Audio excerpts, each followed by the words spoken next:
J'espère que tout roule pour vous. J'espère que tout roule pour vous. Parce qu'en Algérie, ça ne roule pas, ça cogite. Depuis la libération inattendue, ou plutôt stratégiquement calculée, de Boham, les interrogations fusent, non pas à cause de ce qu'il est, mais surtout à cause de ce qu'il incarne, un symbole au croisement du politique, du diplomatique et du très discret art de la négociation d'État. Et ce n'est pas tant la libération elle-même qui choque, c'est la manière dont elle a été orchestrée. Un coup de fil à peine, un échange courtois entre le président allemand et Abdelmadjid Tebboune et hop. Moins de 2 jours plus tard, Boham est libre comme l'air. Pourquoi officiellement pour des raisons humanitaires? L'homme est malade gravement. Prostate en vrac, santé en chute libre. Il fallait qu'il parte se faire soigner, et pas n'importe où, en Allemagne justement. Un geste apparemment simple, mais politiquement chargé qui laisse une nation entière bouche bée. Les Algériens de tous bords tournent en boucle sur les mêmes questions. Qu'est-ce que c'est que ce cirque? D'où sort cette décision? Et surtout, depuis quand la clémence présidentielle tombe du ciel sans prévenir? Rien ne semble logique dans cette histoire, sauf si on l'observe à travers une autre lentille. Parce que ce n'est certainement pas par pure bonté d'âme que le président Tebboune a offert ce joli petit cadeau à Berlin. En vérité, tout commence avec un dossier brûlant, la fameuse visite d'État en Allemagne, celle que Tebboune rêve de faire depuis l'été 2025. Ce voyage soigneusement préparé en coulisses depuis des mois est devenu la priorité absolue du palais présidentiel. Mais les Allemands, eux, ont mis les points sur les i. Et pas n'importe qui, le président Frank-Walter Steinmeier en personne. Message limpide tant que Boham reste derrière les barreaux, pas question de dérouler le tapis rouge à Berlin. En clair, libère ou reste chez toi. À Berlin, personne n'a haussé la voix, mais le message transperçait comme une lame froide. Les dirigeants allemands ont sorti leur arme favorite, la pression et... J'espère que tout roule pour vous. Parce qu'en Algérie, ça ne roule pas, ça cogite. Depuis la libération inattendue, ou plutôt stratégiquement calculée, de Boham, les interrogations fusent, non pas à cause de ce qu'il est, mais surtout à cause de ce qu'il incarne, un symbole au croisement du politique, du diplomatique et du très discret art de la négociation d'État. Et ce n'est pas tant la libération elle-même qui choque, c'est la manière dont elle a été orchestrée. Un coup de fil à peine, un échange courtois entre le président allemand et Abdelmadjid Tebboune et hop. Moins de 2 jours plus tard, Boham est libre comme l'air. Pourquoi officiellement pour des raisons humanitaires? L'homme est malade gravement. Prostate en vrac, santé en chute libre. Il fallait qu'il parte se faire soigner, et pas n'importe où, en Allemagne justement. Un geste apparemment simple, mais politiquement chargé qui laisse une nation entière bouche bée. Les Algériens de tous bords tournent en boucle sur les mêmes questions. Qu'est-ce que c'est que ce cirque? D'où sort cette décision? Et surtout, depuis quand la clémence présidentielle tombe du ciel sans prévenir? Rien ne semble logique dans cette histoire, sauf si on l'observe à travers une autre lentille. Parce que ce n'est certainement pas par pure bonté d'âme que le président Tebboune a offert ce joli petit cadeau à Berlin. En vérité, tout commence avec un dossier brûlant, la fameuse visite d'État en Allemagne, celle que Tebboune rêve de faire depuis l'été 2025. Ce voyage soigneusement préparé en coulisses depuis des mois est devenu la priorité absolue du palais présidentiel. Mais les Allemands, eux, ont mis les points sur les i. Et pas n'importe qui, le président Frank-Walter Steinmeier en personne.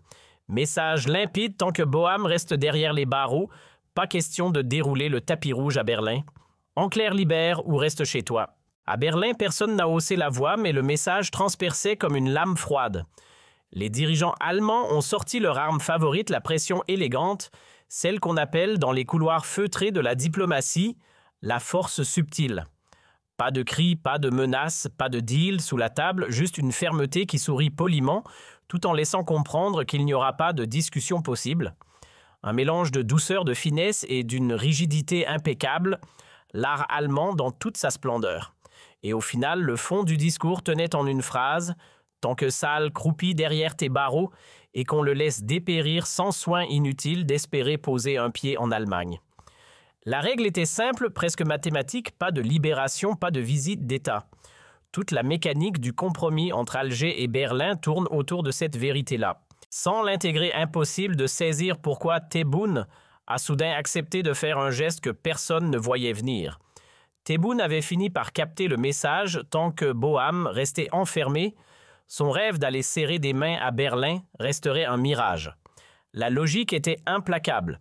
Et ce n'est pas faute de signaux, l'ambassadeur d'Algérie à Berlin, selon nos sources bien placées, a eu droit à une série d'entretiens avec des diplomates allemands de haut vol. Ce qu'ils lui ont dit, très simple, un chef d'État qui débarque, pendant qu'un écrivain malade croupit toujours en prison, ce n'est pas juste malvenu.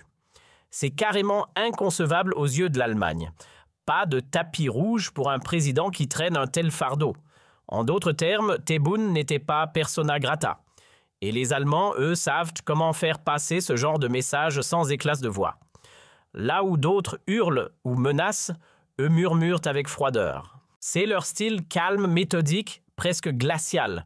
Certains prennent ça pour un défaut, mais c'est justement cette distance polie qui leur permet de dire non avec classe, de refuser, sans heurter, de tracer des lignes rouges sans hausser le ton. Le message a été martelé par tous les canaux possibles. L'ambassade d'Algérie à Berlin prévenue, l'ambassadeur lui-même briefé, les conseillers de Tebboune avertis, même des échanges directs avec le président algérien ont eu lieu. Et tous disaient la même chose, tant que Boham croupit en cellule, pas la peine de penser à franchir le seuil du palais présidentiel allemand. Pourquoi une telle fermeté? Parce que le bonhomme n'est pas n'importe qui. C'est un écrivain connu, mais surtout un citoyen français. Et dans le couple franco-allemand, qu'on l'aime ou non, c'est la mécanique centrale de l'Union européenne. Berlin ne pouvait pas se permettre d'ouvrir ses bras à un dirigeant qui emprisonne un symbole des libertés sans déclencher un tollé. D'ailleurs, des mobilisations étaient déjà dans les starting blocks. En Allemagne, les comités de soutien à Boham sont non seulement bien structurés, mais surtout redoutablement actifs. Si Tebboune avait mis un pied à Berlin sans avoir libéré Salle, il se serait retrouvé face à une tempête médiatique et politique. Même au sein du Bundestag, beaucoup auraient contesté la légitimité d'une telle visite. Bref, inviter Tebboune dans ces conditions, c'était offrir le scandale sur un plateau. Certains aiment se perdre en spéculation. « Ah, c'est sûrement pour du gaz. » Non, c'est pour un méga contrat d'armement. Stop! Tout ça, c'est de la distraction. Le vrai levier, le vrai bouton sur lequel l'Allemagne a appuyé pour faire plier Tebboune, c'était simple, libère Boham, sinon pas de tapis rouge. Bien sûr, derrière ce bras de fer diplomatique, des discussions bilatérales se dessinaient, aussi notamment dans deux secteurs ultra sensibles, l'énergie et la défense. Berlin a de grands intérêts à faire valoir, mais Alger aussi. L'armée algérienne, en pleine redéfinition stratégique, cherche à sortir de l'ombre de Moscou.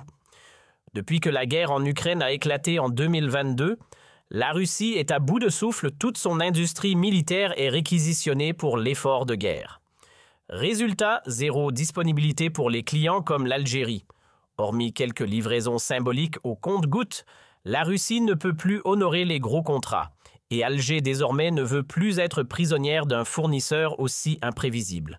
D'où l'ouverture vers d'autres partenaires et l'intérêt tout naturel pour la très discrète mais très puissante Allemagne.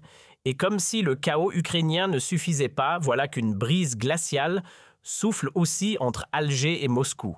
Les relations entre Tebboune et Poutine, froides, tendues, presque givrées. Pourquoi? Parce que sur une série de dossiers brûlants à l'international, le Kremlin a pris des positions qui hérissent sérieusement les poils du pouvoir algérien. Sur la Libye, les Russes jouent double jeu.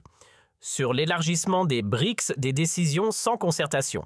Du côté des Émirats et du Golfe, des frictions. Sur la question marocaine, Moscou n'est pas exactement un allié.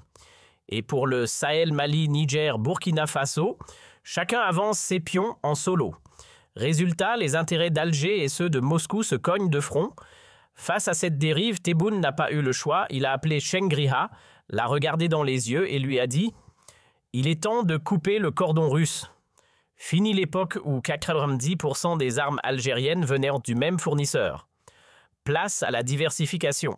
Et dans la liste des grands fabricants mondiaux capables de prendre le relais, un nom revient avec insistance l'Allemagne.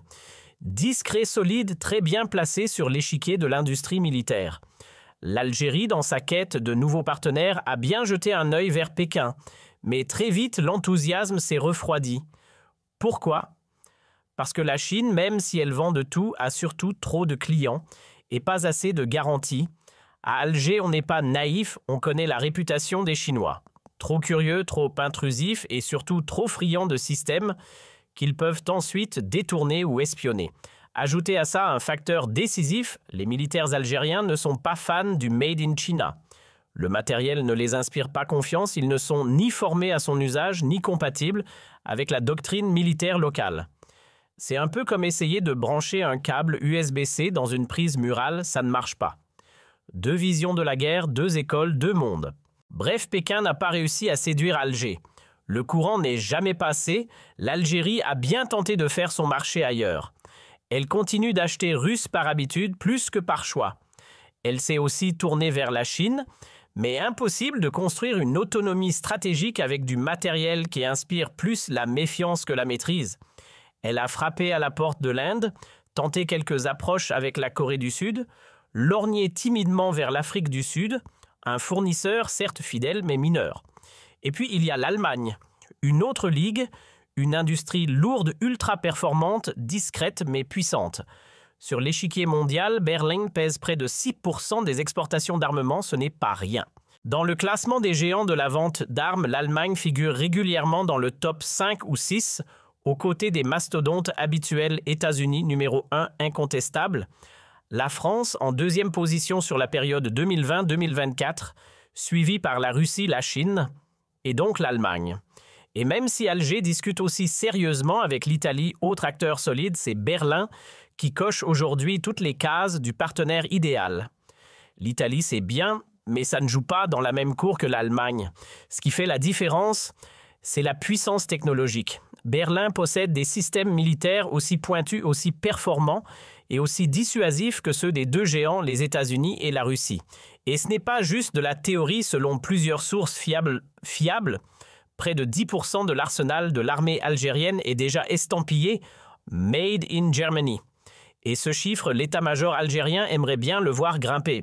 Clairement, il y a un appétit grandissant pour les équipements allemands, que ce soit en termes de fiabilité, d'efficacité ou de compatibilité stratégique. Mais voilà, pour que tout ça prenne une tournure concrète, pour que les accords se signent et que les projets avancent, il fallait un geste fort.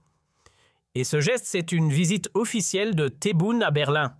D'ailleurs, on murmure qu'il emmènera Shangri-La dans ses valises, un message fort s'il en est. Et ce n'est pas tout. Le dossier énergétique est tout aussi brûlant. Entre l'hydrogène vert, les énergies renouvelables et les technologies de pointe pour exploiter de nouvelles poches de gaz naturel, l'Allemagne détient exactement ce dont l'Algérie a besoin pour moderniser son secteur énergétique. Bref, entre armes et énergie, tous les chemins mènent à Berlin. Que ce soit pour les accords militaires ou les projets énergétiques de grande envergure, une chose est claire. Sans une visite officielle de Tebboune à Berlin, rien ne bougera sérieusement. Pas de signature, pas de photos de poignées de main, pas de conférence de presse commune. Et les Allemands ne s'en sont pas cachés. Ils ont transmis le message avec élégance, mais sans ambiguïté. « Cher Tebboune, tant que tu te balades avec cette valise encombrante, qu'est ça là inutile de penser qu'on te déroulera le tapis rouge. Car oui, même s'il semble insignifiant pour certains, Salah reste un citoyen français. Et pour Berlin, ce détail change tout. La France, pilier de l'Union européenne, ne plaisante pas avec ses ressortissants. Et le Parlement européen n'a cessé de réclamer sa libération. Dans ce contexte, impossible pour l'Allemagne d'ouvrir grand les bras à Tebboune sans provoquer une levée de bouclier à Bruxelles. Résultat, le blocage est là poli mais ferme. Berlin n'avait tout simplement pas le luxe de sortir le tapis rouge pour Tebboune sans avoir réglé l'épineuse affaire Boham-Sansal. Pas de photo d'accueil présidentiel tant que cette pièce encombrante restait sur l'échiquier. Mais en coulisses, cette libération pouvait aussi servir un objectif bien plus vaste, repositionner l'Allemagne comme une vraie puissance diplomatique sur le continent africain.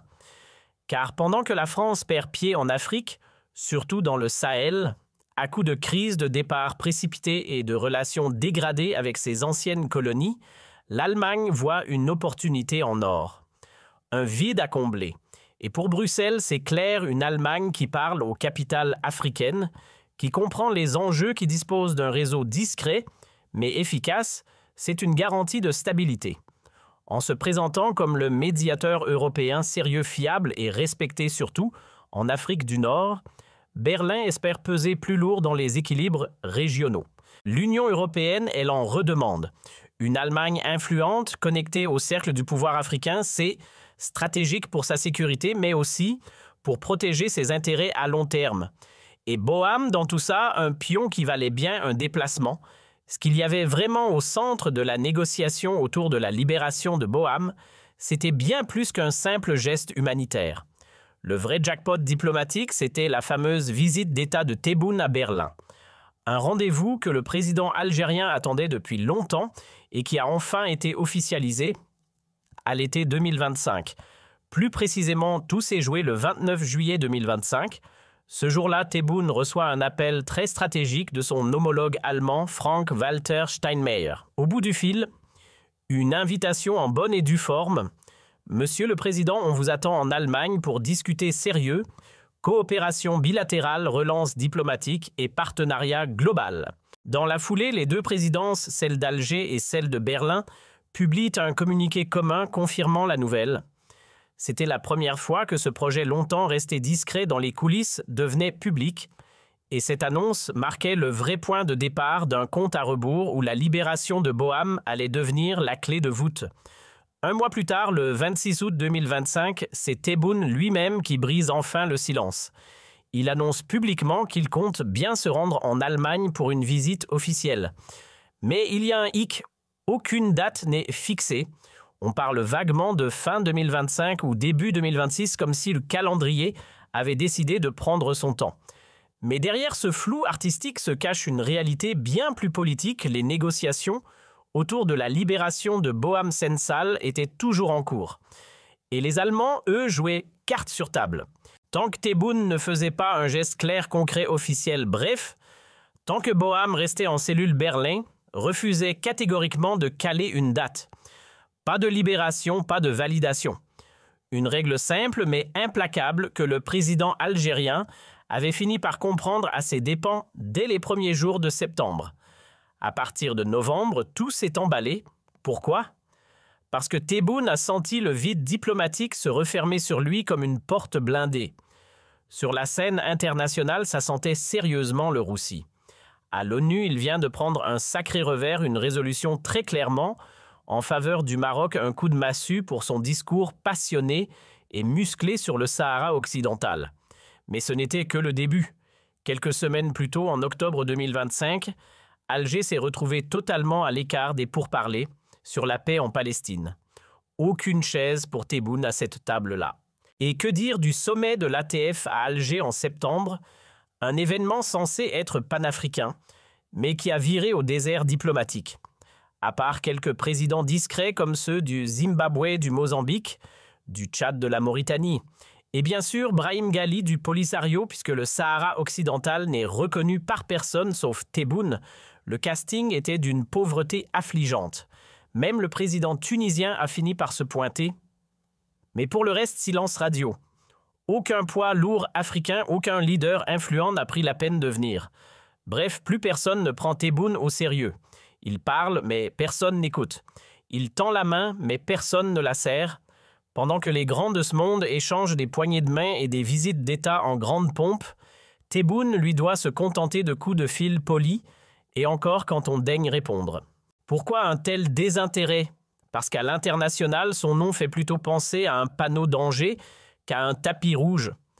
Le bonhomme traîne une réputation bien plombée, celle d'un dirigeant autoritaire, brutal, intransigeant, un président qui enferme, qui intimide, qui séquestre des opposants, voire même des étrangers, comme si c'était une stratégie de négociation.